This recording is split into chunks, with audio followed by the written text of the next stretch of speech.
And focus up on the action. Bottom left-hand side. Our blue Zerg player from Kaizi Gaming. This is Solar.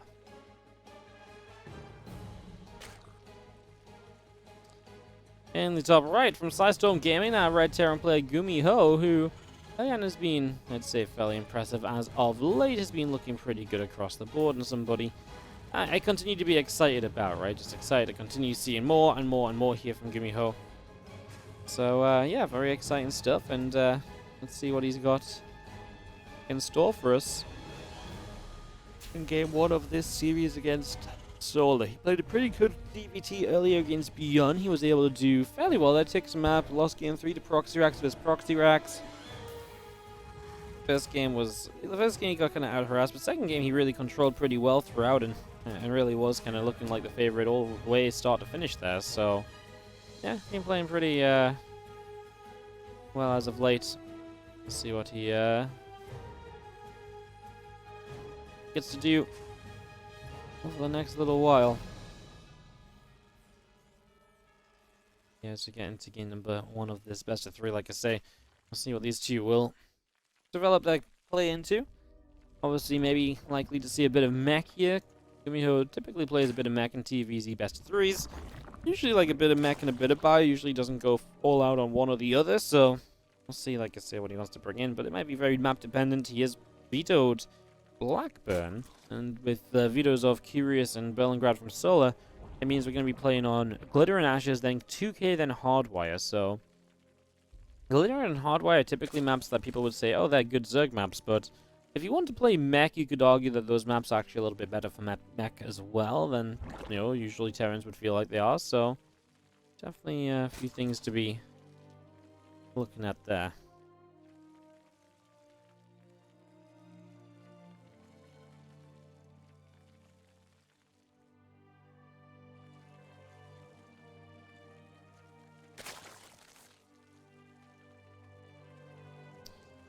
Ling City is coming up. I'm just going to be seeing a couple Lings moving around for the moment.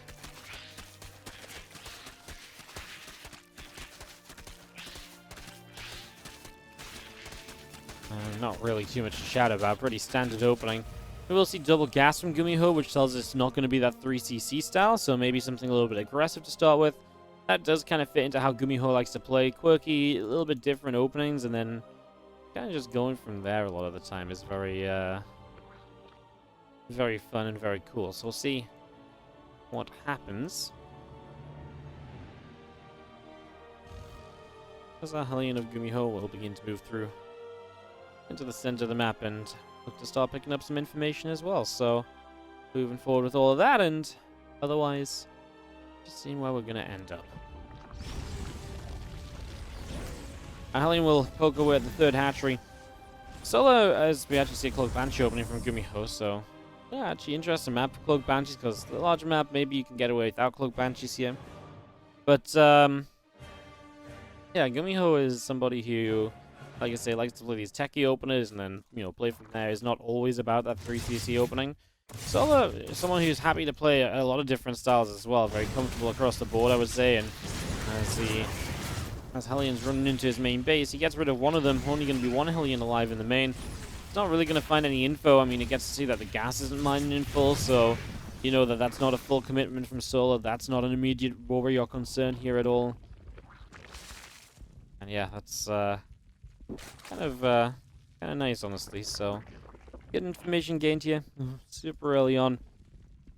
And well, next up is going to be the Banshees, I suppose. Let's see if GuMiho can get something done with the Banshees. I mean, he will also see this as no less. It's going to have to be a Spore Crawler-based defense. That's an absolute guarantee right now. And we do see the Spores on the way up to begin defending against these Banshees. The first one, oh, actually took a bunch of damage off Queens just as we were off screen on it. So actually took a huge amount of damage there in range of a Spore. And boom, that's the Banshee not going to be doing much at all. So that's a rough start, because that obviously should have been a whole bunch better, no doubt. So to basically have the first Banshee tonight, it's a little bit rough. The Hellions go dive bombing into the natural where they find 4 drone kills. So another handful of drones, but that's kind of about it. And just going to be seeing our Zerglings back off and away up to the top side of the map. How did casters ever feel the first 5 minutes of wall matches? Yeah, I mean, I think one thing about wall matches at least was that at least StarCraft 2 was newer and fresher back then, so there was just a lot more to talk about in general. Considering at this point we've been talking about some things for like 10 years, right? There's just a lot less filler to do early game because a lot more stuff that you used to be able to talk about as filler is now known. You've used a lot of that filler conversation time upon time again. There's a conversation I had with Roddy, and I was like, well, you know, at some point, you know, we've just said it all when it comes to the early game, you know? Like, there's not much to add, there's not much fun to say. At some point, it's just, you know, it's just better to kind of ignore the open and just wait for stuff to get going. I was like, yeah, you know, you're kind of right. Like, I do find it sometimes difficult to find things to talk about, especially just solo casting, especially, but even co-casting. Obviously, back in the day, you know, when StarCraft 2 was a lot fresher, you know, there's just so many things to talk about and stuff, but, you know, we've talked about the ins and outs and every, like, nook and cranny of a Banshee opening day in and day out for years, I feel like, for, you know, Terran players, so... You know, those are all things we don't have to talk about nowadays, which, you know, if we're in a bigger, more important cast and we've got to sound professional and all start to finish, then we'll talk about it, but especially on our own streams, it's very much so a case of, well, you guys know how Cloak Banshees work for the most part. There's not really much I need to point out towards that. So, yeah, it's interesting. This army of GuMiho is going to come down the right side. Cleaned up some creep in the center with the Banshees now, and as he cleans out some creep and this army comes down the right, we'll see probably some more creep going down. Could get in range of the Baneling Nest. That would be kind of a huge deal. No, Solo, he did see this army coming. He had a couple of lings that ran towards it, so he kind of knows this army is here, and now this Bane Nest in trouble. We do have transfusions available, of course, and well, GuMiho is not afraid to pull back and let the tank do some of the damage here. And can he protect the tank? His Marines, well, he actually saves the tanks from the Lings. It's just the Queens are going to be enough to push this back. Great save from Solo, because obviously if you lose your Baneling Nest, and that's going to be Baneling speed delayed, never mind the fact that then you can't build anything for a long time. I mean, that's just a whole bunch of problems, one after the other, so pretty important to deal with that pretty much straight away.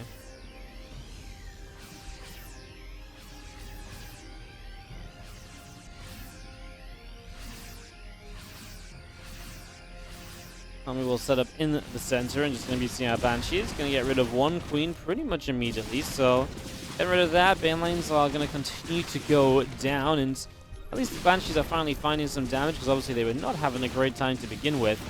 And now finally getting a little bit more love. Getting a little bit more life. And that's great as GuMiho. Again, he's playing Bio here. He's got a pretty huge upgrade lead, which is nice. Obviously going to need something, because this map is big. There's now mutas on the map, and it's only going to get tougher for GuMiho if he isn't careful. You got to be really careful with staying on top of everything here and making sure you don't end up getting overrun.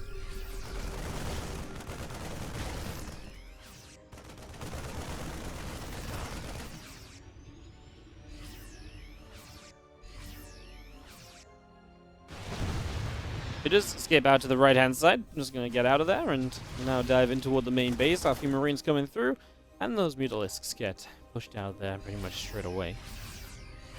That's why we crack jokes like Tastosis or go off topic and don't just be like nothing to talk about. Oh, sometimes there's nothing to talk about. You know, it's like, I mean, that's why having a co-cast is 100% better than solo casting, right? I mean, no doubt about it, because at least with a co-caster, there's always a chance to go off topic and talk about this or that, right? And to have a bit of fun and, you know, go back and forth. Solo casting, you know, you can do that to an extent. Sometimes we read Twitch chat, we talk to Twitch chat, and this and that and whatever else, but I saved by the Banshees. But there is kind of a point at which it's just like, yeah, if Twitch chat's not very active or there's not much going on in chat, and, you know, I've kind of told my stories for recent times, you know, there's a point where filling as a solo caster is much tougher, which is why I've always said, like, when we go into world tournaments, it's like, it's fun in world tournaments when you have like a one-off, because we can be like, oh look, you know, this and that, and, you know, this is different, and it fills up the time. But when we did the Wings of Liberty Elite League a couple weeks ago, boy, I was struggling in the ZvPs because just nothing was going on. I'd already explained everything about ZvP in the old days in the first game, and the second and third and fourth game I was just like, man, I've got nothing, guys. Like, this is how this matchup works back in the day, and this and that, right? Like, yeah, sometimes, you know, sometimes I think it's important to know when you've got absolutely nothing to say, and, like, you know, just admit not much to say here, take a few moments of silence, then continue talking when you do have something, than just being like, I'm gonna start a topic of conversation I know nothing about for the sake of just talking, you know. But that's also a preference thing. Some people like it when people take breaks and talk, and some people get upset when you're not shouting at the screen every single second of the broadcast, so...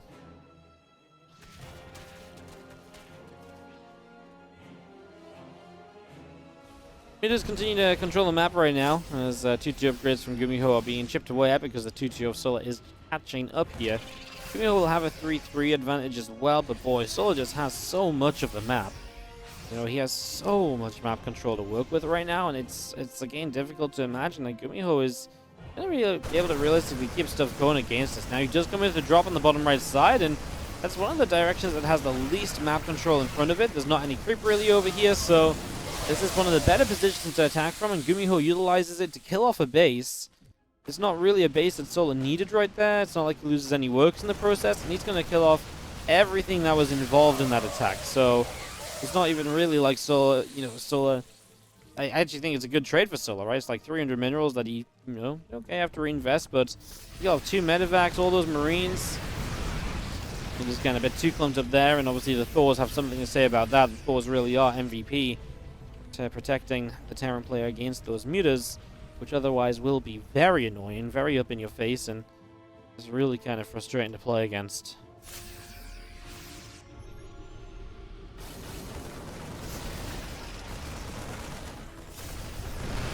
Marine's going to split forward, and that hatchery is going to go down on the 6 o'clock, and just going to be seeing a few Marines pressing forward, a little bit more creep spread being cleaned out. Solar's counterattacking, so, I mean...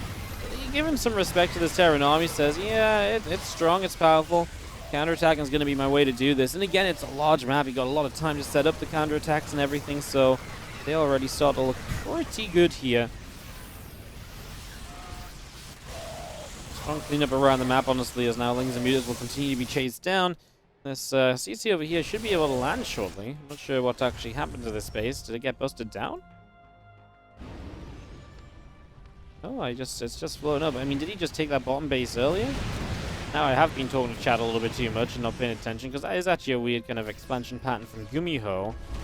It's a little bit interesting as we get a couple shots off from Thors onto just an overseer. GuMiho is once again pushing down to the south.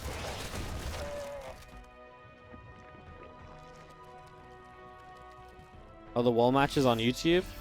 Yeah, I think 2 of the 3 are. The third one, the ZvP one, isn't, because the ZvP one actually just sucked. But there's a TVP with Trap versus Bunny, and there's a ZvT with Sue versus Bunny. And those were pretty fun. At least, if nothing else, a good trip down memory lane and reminiscing a bit. But yeah, I didn't put the ZvP one up because it was just... yeah. Exactly as I say, it was just me rambling for 6 minutes, being like, wow, guys, ZvP, been Wings of Liberty. This was the build.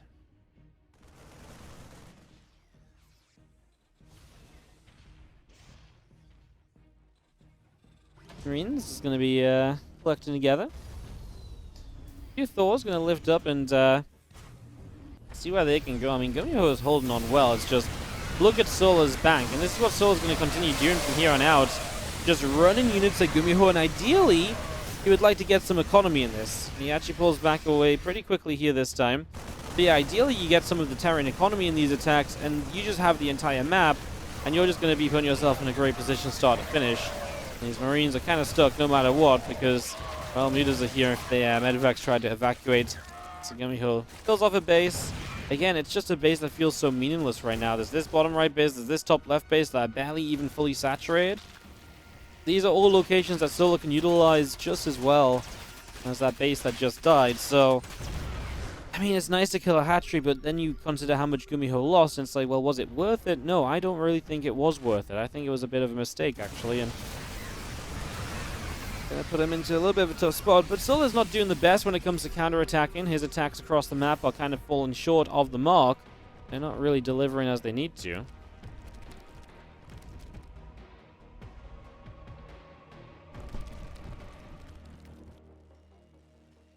Thank you, Twitch chat. See, Twitch chat's my co-caster. Apparently this base was blocked by creep of the Overlord, so he took this base first. So that's just something I missed, because this time I actually was talking to Twitch chat, so... It's your fault, Twitch chat. I blame you guys. It's official. Twitch chat makes me the worst caster ever. The Thor's trying to sit in the front, but the first Thor goes down pretty quickly, and it isn't going to last very long at all. Now we do have everything else just crashing in, and well, the Ultra's kind of getting sniped a little bit, but GuMiho's supply has plummeted, and there is Ultra still alive here, which kind of tells the story. A few meters as well.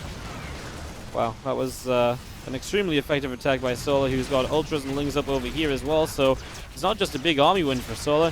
He's going to do well against the economy too, and even these meters are alive, picking off medevacs, man. Wow. And Ultra got the memo, he didn't have to fight the planetary fortress alone there. He can just wait for reinforcements, so he does. And now he returns to continue the fight against the evil planetary.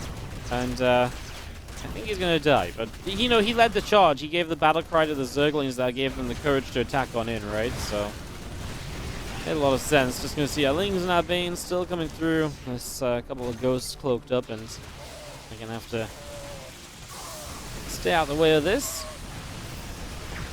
I mean, they're going to try and get some snipes off, but they don't have a ton of energy. They just don't have a ton of numbers to really fight this many Ultralisks is the problem. And Solar does look as though he's going to win game 1 here on Glitter and Ashes. And big map goes the way of Zerg. Again, not really too surprising, kind of what you expect. And was always kind of my issue. Solar just had tons of money to rebuild with, and he just started kind of saying, right, cool, nice chance to just go across the map and swarm you. He did exactly that. He did very well, and GuMiho's trying to hold on to the bitter end here, but he's losing so many units just so there was 1 or 2 Ultras up the ramp. He will now type out GG. This is way too far gone, way too out of control, and Solar is going to take game 1 of the best of 3. Looks Solar wow. In the top right, we do have our blue Zerg, who is up 1-0 in the series. This is Kaisi Gaming's Solar. Bottom left, our red Terran player. Let's see what he does on 2K. I mean, maybe this is why he tries to mech it happen. Guess we will find out soon enough. It is GuMiho. Let's see if it's going to be some mech or some bio from our boy GuMiho here. Not completely sure. Time to find out, I guess.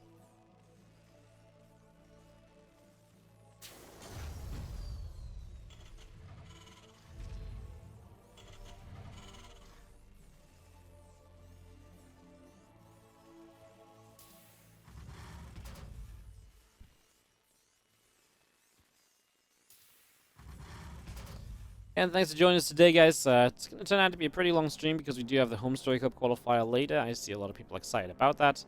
If you don't know about the Home Story Cup qualifier, basically everyone other than... Well, who qualified last week? Geralt, Hero Marine, Clem... I want to say Showtime? I believe last week qualified, and then Reno and Cyril are invited, so... Yeah, Clem, Hero Marine, Showtime, Geralt, Reno, and Cyril are invited, so / qualified already. So now today is day number 2 of the European server qualifiers, or the European qualifiers. We'll see who signs up. We'll see how it goes. I'm kind of excited for it, actually. EU qualifiers, when it gets to this kind of point, are very interesting because it's very open. There's not like one immediate favorite. You're like, oh yeah, they should qualify. So it definitely plays into a pretty fun situation.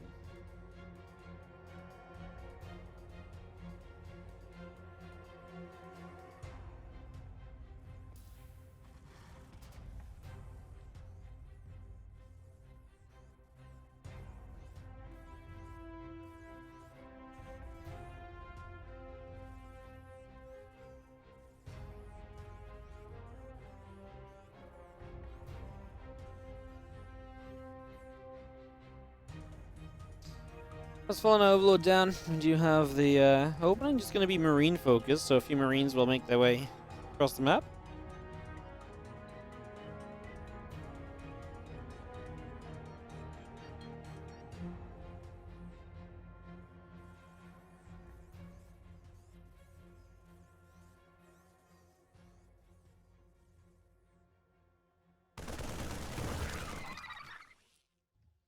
Means you got a single link. Of course, no Reapers, you don't get information across the map here early as GuMiho.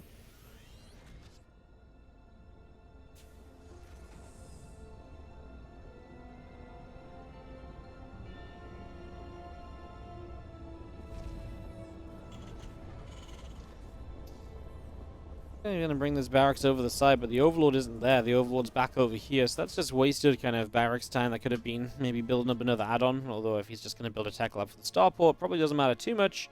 He could also just build a Liberator and a tech lab and then go kind of stim lib. Pretty, or stim kind of just after lib. Pretty common way of doing this as well. It's going to be a Viking, so Viking tech lab, and then it goes into stim. You can still get a Liberator after the Viking too. Definitely have some options there, as these Marines are going to come forward, try and get a Queen kill, and they will get one. Well, Hellions here to support this, and a second Queen is on the run right now. GuMiho's attack over here doing pretty well at the moment. Marines continue to take some hits. The Hellions continue to chase forward. We do have a couple of Lings pressing in, and the Hellion will fall. Just going to see the rest of our Lings coming out with the Queens, and Hellion's going to try and escape away as our Lings with the wrap around, or at least looking to get the wrap around. And Hellion does go down.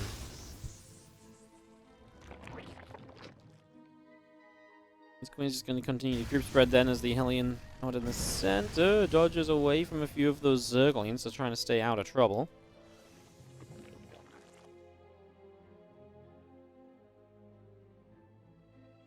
Stimpack, Medevac, all popping out. Just going to be seeing this Medevac going to be making a little bit of a move forward, and he's going to go with a couple of Hellions here to the side, and those Hellions already picking off his Zerglings, so a pretty strong start on that one as well. And we continue all the way to the far right now. This Viking gets rid of an Overlord too, Solo's going to be supply blocked, and well, this Hellion drop could be kind of scary all of a sudden. There are 18 Lings on the map, so they should be able to get some in the main base, I guess. I would be surprised if Solo wasn't able to manage that. Maybe this won't be all so bad at the end of the day. In we go.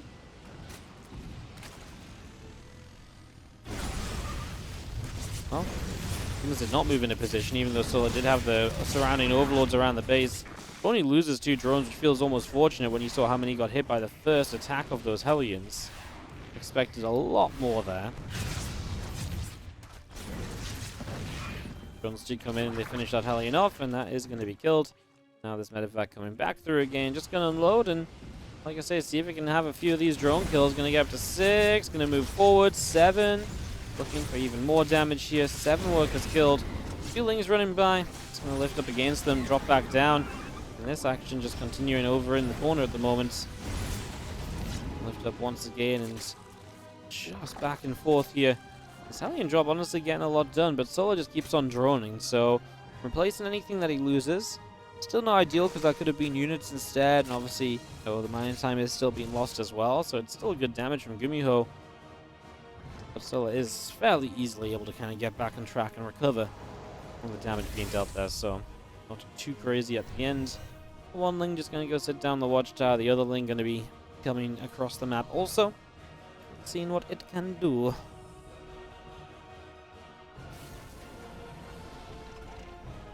going to block this command center for a few moments, it would seem. Not a bad plan. Not a bad plan at all. Let's see if it's going to start returning some minerals to this command center. The Hellions will be able to get back into the medevac here in a second, and there's a couple of medevacs going to come through. Marine tank is going to press forward here and look to get onto the map. Like I said, I mean, one thing that I've loved from GuMiho is he's been very active this game, right? So he's definitely been getting a lot of activity going. That definitely feels pretty good. Let's see if we can turn this into something as we continue across, passing by this watchtower. And we have a Hellion Marine tank all joined up on the right side. On the left side, we do actually have Lings running in, and these Marines immediately in a little bit of trouble. So they're falling into trouble almost straight away. Now those Lings are going to try and turn onto that supply depot as we do just push forward with the Marines and the Hellbats. Gonna get in range of the Queens pretty quickly here. The Ling Bane's gonna start making its move, gonna start pushing forwards, and in we go. We do lift up and we escape away with the medevacs. Tanks do get cleaned out into the main base. We now begin to drop. We're just gonna see the Overlord going down. The Spore Crawler get picked up as well. No, not quite. It's gonna survive for the moment. Solo has so much money. If he can spend this, and he's got a Hydrogen up now, so spending it might be more easy. You know, if he's lava starved Hydra are a little bit better at using less lava, so that might be, again, the aid that he's needing to spend this.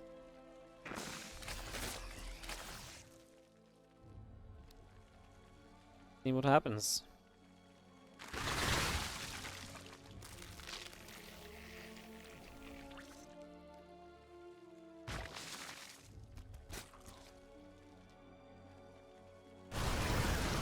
Marines going to lift into medevacs. The medevac's going to continue to move around, just dropping some Marines back down again. Doing what we can with this drop play here as the top left base coming online, still trying to get up to 5 bases, still kind of floating around that 1,000 mineral marker. He's going to take a tech up into the lurker den and the infestation pit now, though, so teching towards those gives him the option to at least have a chance. Possibly, yeah, at least teching towards these gives him a chance to try and extend this game into that lurker phase, but he's currently down in supply. I mean, GuMiho's pressure just is unrelenting at the moment, just keeping it up, keeping moving forward. Not slowing this down at all.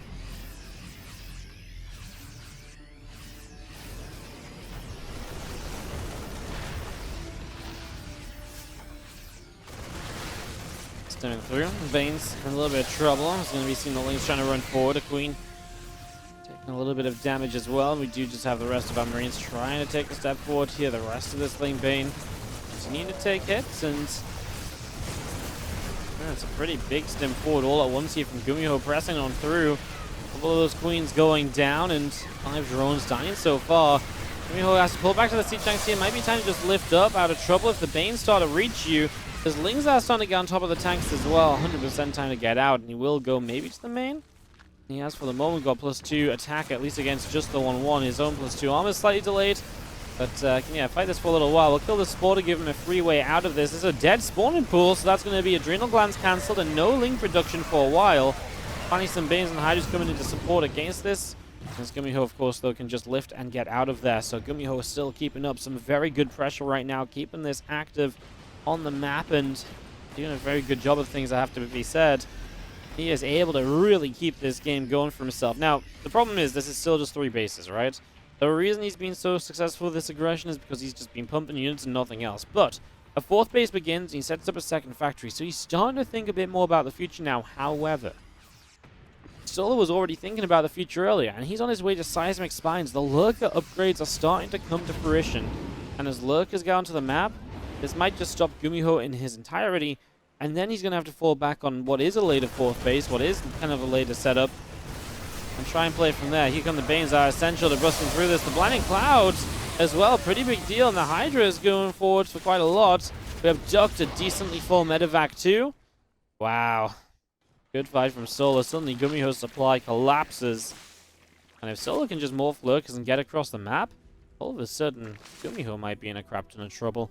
It feels like he's been controlling the game, but like I just pointed out moments ago, there's a couple ways in which he will end up falling behind here. There's a couple reasons why he's maybe not in the best of positions.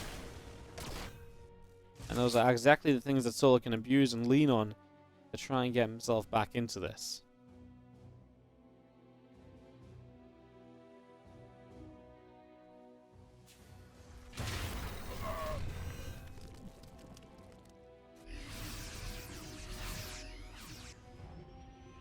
Marines tank medevacs move back over the bottom right side, so gonna move on over there and just gonna be having ourselves the couple of Vipers of Solar making their way down to the bottom left. Resource lost in this game is only 1,000 worse for Solar than it is for GuMiho, and Solar's obviously been mining so much more. As he abducts in here, that tank is gonna go down. These Marines are all clumped. The Banes just need to get through, and yep, that's gonna be a crushing blow. As I mean, the drop in the main is going to be good, but obviously Solo is going to clean up every SCV on that mineral line. That base is lifted off, and these lurkers get here to really protect this base. I imagine the Hive is going down here no matter what. Most importantly, might be keeping that lurker den alive, especially if you want to get that adaptive talons online, because now that the Hive is gone, you can't restart that on a new lurker den until Hive is back up. So I imagine you want to play around that idea. This bottom side base goes down as well. GuMiho is just taking damage which he cannot recover from. As the lurkers continue through, and they will continue to just fight. clearing this out, and yeah, I mean, one more scan. Maybe the couple lurkers die, but GuMiho just does not have enough. He was putting himself in a great spot. He was putting a lot of pressure on, but he was on something of a timer, and once Solo got one big win, there was just no looking back